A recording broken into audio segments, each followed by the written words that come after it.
আমার একটা ভাই এমএলএ আছে, তার কোনো প্রবলেম হয় না, অতএব আমার বাড়িতে উঠা বসা করবে আমার চাচার ছেলে, ভাইয়ের ছেলে, এটাই স্বাভাবিক। বাট এবার সে রাজনীতি করে, সে তার জগতে করে, সেক্ষেত্রে আপনারাও আমার বড় পরিবার, এক একজন এক এক পেশায় থাকতে পারে, এটাই খুব স্বাভাবিক।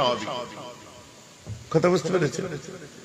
আমার ভাইরা জলসা জুলুস করে, সভা সমিতি করে, আমার সাথেও করে, সবার সাথে করে।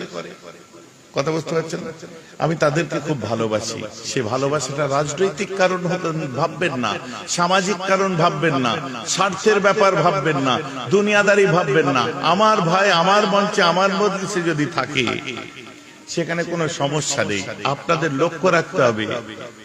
আমি রুলিং পার্টির মিনিস্টাররা এবং বড় লিডারদেরকেও আমি বলেছি যে আমার ফ্যামিলি প্রায়োরিটি আমার কাছে আগে।